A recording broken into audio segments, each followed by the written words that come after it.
Hi అండి. ఎలా ఉన్నారు? బాగున్నారా? నేనైతే చాలా బాగున్నాను. అలాగే అందరూ కూడా బాగుండాలి. ఈరోజు ఈ వీడియో అయితే తిరుపతి వెళ్ళకముందు తీసిన వీడియో అనమాట.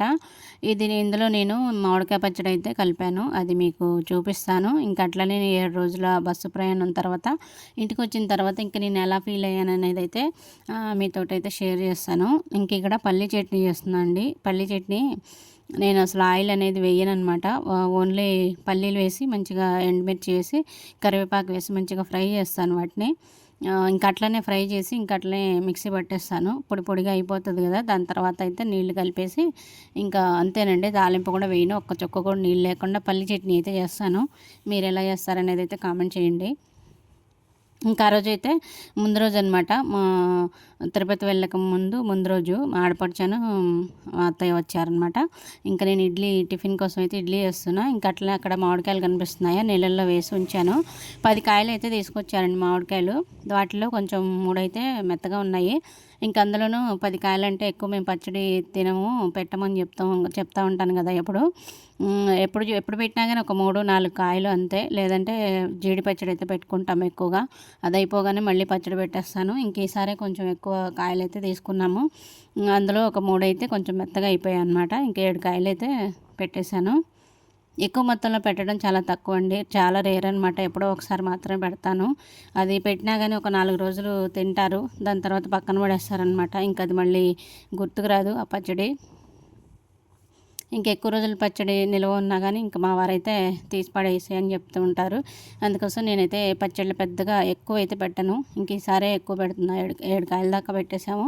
ముక్కలు అయితే కట్ చేశారండి. అవన్నీ కూడా తుడిచి ఈ టిఫిన్ అయిపోయిన తర్వాత ఇది మధ్యాహ్నం టైంలో చూపిస్తున్నాం మీకు. ఇది టిఫిన్ అయిపోయింది అప్పటికే. ఇల్లంతా దులిపేసుకొని మొత్తం క్లీన్ చేసుకున్న తర్వాత ముక్కలు అయితే కట్ చేశారు. ముక్కలన్నీ కూడా తుడిచి పక్కన పెట్టేసుకొని మెంతులు ఆవాలు అయితే వేయించేసుకొని పక్కన పెట్టేసుకున్నాను. అది కూడా మిక్సీ పట్టుకొని పక్కన పెట్టుకున్నాను అనమాట. ఇక్కడ పప్పుచారు చేస్తున్నా మధ్యాహ్నం లంచ్కి అయితే. నేను పప్పుచారు పప్పు చేస్తే ఇట్లనే చేస్తాను అనమాట. నేను డైరెక్ట్గా మనం కందిపప్పులో టమాటాలు ఇవన్నీ వేసి ఉడికిచ్చేసామనుకోండి బాగుండదు. కొంచెం ఆయిల్లో ఇలా కొత్తిమీర, కరివేపాకు, జీలకర్ర, కొంచెం మామిడికాయ నేను పప్పులో వేసి ఉడికిచ్చేసాను. 2 ముక్కలు ఉంటే దాంట్లో పడిపోయాయి అనమాట. అట్లనే టమాటా, కొద్దిగా చింతపండు, మనం ఏం కూరగాయలు వేసుకోవాలనుకున్నా ఇట్లనే వేసి ఆయిల్లో మంచిగా మగ్గిచ్చేసి పసుపు, ఉప్పు వేసేసి మగ్గిచ్చేస్తాను. ఇవంతా మగ్గిపోయిన తర్వాత కారం వేస్తానండి. దాని తర్వాత పప్పులో కలిపేస్తాను అనమాట. ఆల్రెడీ పప్పు అయితే ఉడకబెట్టేసాను కుక్కర్లో. దాని తర్వాతనే ఇదంతా కూడా నేను పప్పులో కలిపేసుకుంటాను. నేనైతే ఇలా చేస్తానండి. పప్పు చేసిన, సాంబార్ చేసిన, పప్పుచారు చేసిన ఇదే ప్రాసెస్ అయితే ఫాలో అవుతాను. చింత చిగురు పప్పు చేసినప్పుడు మాత్రం పప్పులో డైరెక్ట్గా వేసేస్తాను అనమాట. కూరగాయలు అయితే ఇట్లనే చేస్తాను నేను. ఈ పప్పు చేసిన తర్వాత మామిడికాయ పచ్చడి అయితే కలపడం స్టార్ట్ చేశాను. పప్పులోకి అయితే మా వాళ్ళకి అప్పడం కానీ ఏదైనా ఉండాలి. పచ్చళ్ళు అయితే అస్సలు లేవు. మామిడికాయ పచ్చడి కలిపేసి తిరుపతి వెళ్ళిపోయి వచ్చిన తర్వాత మళ్ళీ దాన్ని నేను తిప్పేశాను అనమాట. అది కూడా మీకు చూపిస్తాను అసలు ఎలా కలిపాను ఏంటనేది. మేము తిరుపతి వెళ్ళినప్పుడు వచ్చిన తర్వాత ఎలా ఉందనేది అయితే నేను షేర్ చేస్తానని చెప్పాను కదా. అందరికీ ఇలా ఉంటుందో లేదో నాకైతే తెలియదు, కానీ నాకైతే చాలా నీరసంగా అనిపించింది. అంటే వెళ్ళిన అక్కడ ఉన్నన్ని రోజులు అసలు ఏమనిపించలేదు. చాలా ఫ్రీగా మంచిగా ఉన్నానమాట. ఎప్పుడైతే ఇంటికి వచ్చేసామో అప్పటి నుంచి కొంచెం నీరసంగా అనిపించింది. 3 డేస్ అయితే ఖచ్చితంగా నీరసంగా ఉండింది. దాని తర్వాత ఆ 3 డేస్ కూడా ఎట్లుందంటే మేము 7 రోజులు కూడా బస్సు ప్రయాణం చేసాం కదండి. బస్సులోనే ఉన్నామన్నమాట ఎక్కువ. అసలు రూమ్కి వెళ్ళి రూమ్లో పడుకున్నది అయితే లేదు. నైట్ టైంలో కూడా బస్సులోనే పడుకున్నాము. దానివల్ల ఏంటంటే ఆ బస్సు ఊగుతూ ఉంటుంది కదా. ఎప్పుడు చూసినా అది ఊగుతూనే ఉంటుంది అనమాట. దాంట్లో నిలబడాలంటే కూడా అసలు చాలా స్పీడ్గా తీసుకెళ్ళాడు డ్రైవర్ అయితే. ఎక్కడ కింద పడిపోతాము అసలు. నిలబడితే ఒకవేళ సెల్కి ఛార్జింగ్ పెట్టుకోవాలని చెప్పి లేచి నిలబడితే కూడా ఎప్పుడు బ్రేక్ వేస్తాడో, ఎప్పుడు ముందుకు పడతామో అన్నట్లుగా నడిపేవాడు అనమాట. దానివల్ల నేను ఎక్కువసేపు అస్సలు నిద్రపోలేదు. నేనైతే అస్సలు అందరూ కూడా నిద్రపోయారు, కానీ నేనైతే అస్సలు నిద్రపోలేదు. సడన్గా బ్రేక్ వేసినప్పుడల్లా కింద పడతానేమో అని చెప్పేసి ప్రతిసారి ఆ బస్సు కదిలినప్పుడల్లా మెలకువ అసలు లేవటం, చూడటం, మళ్ళీ పడుకోవడం, లేవటం, చూడటం, అసలు నిద్ర అనేది సరిగా పోలేదు నేనైతే. అదే ఫీలింగ్ అండి నాకు. ఆ బస్సులో ఊగుతున్న ఫీలింగే వచ్చిందనమాట. కళ్ళు కూడా తిరగడం స్టార్ట్ అయిపోయినాయి, తల తిరగడం స్టార్ట్ అయింది. అసలు ఏంటి ఇట్లుంది, 3 రోజులైనా కానీ తగ్గట్లేదు ఏంటి, ఏమైనా అయిందేమో అనుకున్నాను. నేను భయపడ్డాను. అలాగే నైట్ టైం కూడా నిద్రపోయినప్పుడు ఇంకెక్కడి దాకా వచ్చాము, ఎక్కడి దాకా వచ్చాము అని చెప్పి లేసి చూసుకోవడం. అట్లా లైట్ వేసి ఒకసారి చెక్ చేసుకొని లేదులే మనం ఇంట్లోనే ఉన్నామని చెప్పి అనుకోవటం. అట్లా అయితే ఒక 4, 5 రోజుల దాకా అనిపించిందండి. నైట్ టైం నాకు ఇంటికి వచ్చిన తర్వాత కూడా అసలు సరిగ్గా నిద్ర పట్టలేదు.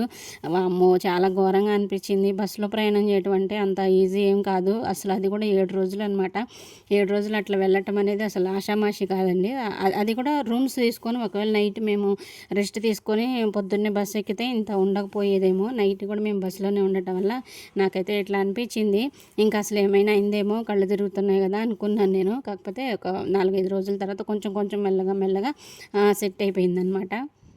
అట్లనే ఇలా కూడా అనిపించింది. ఏంటంటే మీకు కొంచెం ఫన్నీగా అనిపించవచ్చు. హ్యాండ్ బ్యాగ్ తగిలించుకున్నాను కదండీ! నేను ప్రతిసారి దాంట్లో డబ్బులు ఉండేవన్నమాట. డబ్బులు, సెల్ ఫోన్స్ ఉండేవి కదా! బస్సులో ఉన్నప్పుడు కూడా తగిలించుకొనే ఉన్నాను.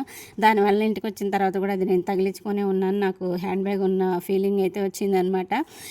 అసలు మీరు ట్రిప్‌కి వెళ్ళినప్పుడు ఇట్లా ఎప్పుడైనా ఫీల్ అయ్యారా? కామెంట్ చేయండి. ఇంకా అట్లా అనిపించిందనమాట. ఒక 4, 5 రోజులైతే చాలా అసలు కష్టంగా అనిపించిందనమాట. నాకైతే నిద్ర కూడా సరిగ్గా పట్టలేదు. దాని తర్వాత సెట్ అయిపోయి అంతా మామూలు అయిపోయిందనమాట. చాలా సార్లు అసలు నైట్ నిద్రలో లేచి అసలు చూసుకునేదాన్ని. ఎక్కడ దాకా వచ్చి ఎడిపోతున్నా ఏంటి అని చెప్పేసి చాలా కన్ఫ్యూజ్ అయిపోయాను. లైట్ వేసి చూసుకొని చెక్ చేసుకొని అప్పుడు మళ్ళీ పడుకునేదాన్ని అనమాట. ఇట్లయితే జరిగిందండి. ఇంకా మామిడికాయ పచ్చడి పెడుతున్నాను కదా, ముక్కలన్నీ కట్ చేసి మొత్తం పైన రేకుల్లాగా వస్తాయి కదా, అవన్నీ కూడా తీసేసి శుభ్రంగా తుడిచి పెట్టుకున్నామన్నమాట. కొంచెం గాలారిన తర్వాత ఇంకప్పుడు కొంతమంది అయితే ఎండబెట్టేస్తారు ముక్కల్ని. కొంచెం గట్టిగా ఉంటుందని మొక్క. నేను ఎండబెట్టలేదు, ఏం లేదు, ఫ్యాన్ కింద ఆరబెట్టేసి తర్వాత కలిపేస్తున్నా. 4 కప్పులు అయితే కారం వేసానండి. దాని తర్వాత ఒక 3 కప్పులు అయితే ఉప్పు వేసుకున్నాను. ఇంకా అలాగే మెంతిపిండి, ఆవపిండి కూడా కలిపేసుకున్నాను అనమాట. అయితే నిజం చెప్పాలంటే నేను వేసిన కారానికి ఇంకొంచెం తర్వాత మళ్ళీ ఇంకొక కప్పు కారం అయితే కలిపాను. ఇంకో కప్పు ఉప్పు కూడా కలిపేశాను. అయినా కూడా ఉప్పు సరిపోలేదండి. వచ్చిన తర్వాత చెక్ చేసుకుంటే మేము కొంచెం కారంగా అనిపించింది అనమాట. మంటగా అనిపించింది. ఉప్పు సరిపోలినప్పుడే మనకి మంటగా అనిపిస్తుంది. అందుకోసం మళ్ళీ వచ్చిన తర్వాత కూడా ఒక కప్పు అయితే ఉప్పు కలిపేసాను అనమాట. అంటే సేమ్ క్వాంటిటీలో వేసాను. ఇప్పుడైతే 5 కప్పులు కారం వేస్తే 5 కప్పులు ఉప్పు వేసేసాను. అది మెత్తటి ఉప్పు అండి. అది నాకు అంత నచ్చలేదు. అసలు ఏం బాలేదు నాకు. మెత్తటి ఉప్పు కాకుండా మనం డైలీ వాడుకునే ఉప్పు అయితే బాగుండేది. మెత్తటి ఉప్పు కావటం వల్ల నేను కలిపేసాను అనమాట. అట్లా ఎక్కువ పడుతుందో తక్కువ పడుతుందో అర్థం కాలేదు నాకైతే.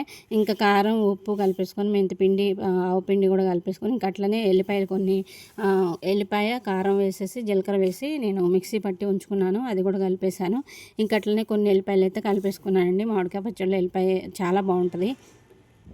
కొన్ని రోజుల తర్వాత ఆ పచ్చి వెల్లుల్లి కూడా మంచిగా కారం, ఉప్పు పట్టేసి నూనె కూడా పట్టేసి చాలా బాగుంటుందన్నమాట టేస్ట్ అయితే.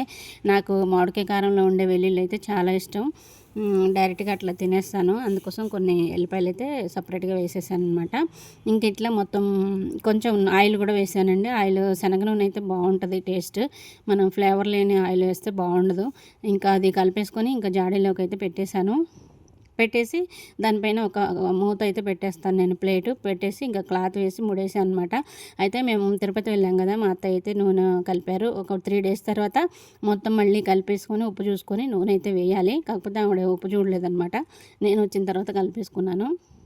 ఇంకా మేము వచ్చిన తర్వాత నైట్ టైం వచ్చామండి. ఇంకా ఆ టైం అప్పుడు ఏం కూర చేస్తామని చెప్పండి.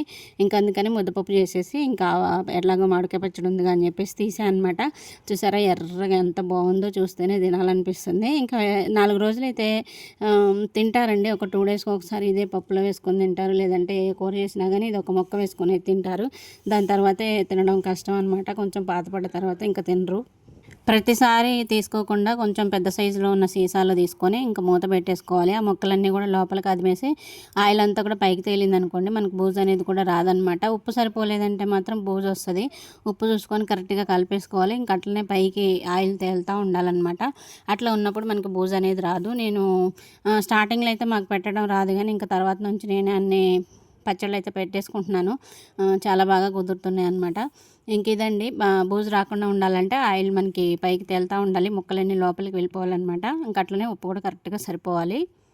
మేము వచ్చిన రోజు నైట్ అయితే ఇంక ఉప్పు కలిపేసి పచ్చడి అయితే ఒక సీసాలోకి తీసేసుకొని మళ్ళీ మూత పెట్టేశాను. ఇంకేసి ఉన్న గదిలో అయితే పెట్టేశానండి. కొంచెం చల్లగా ఉందనుకోండి పాడయ్యే అవకాశాలు ఉండవు అనమాట. కొంచెం వేడి ఎక్కువ ఉంటే తొందరగా మెత్తబడిపోతుంది. ముక్క అయితే తొందరగా మెత్తబడిపోతుంది అనమాట.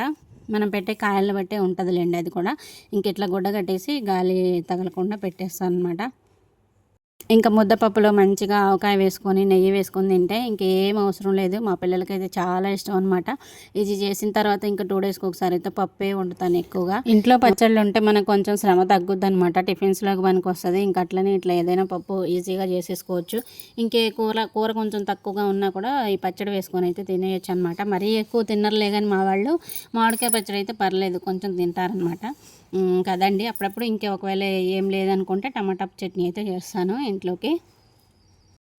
ఇదండి వీడియో. మీరైతే మామిడికాయ పచ్చడి ఎలా పెడతారో కామెంట్ చేయండి. ఇంకా అట్లనే మీరు ప్రయాణం చేసినప్పుడు ఎప్పుడైనా నాకు కలిగిన ఫీలింగ్ అయితే మీకు కలిగిందా కూడా కామెంట్ చేయండి.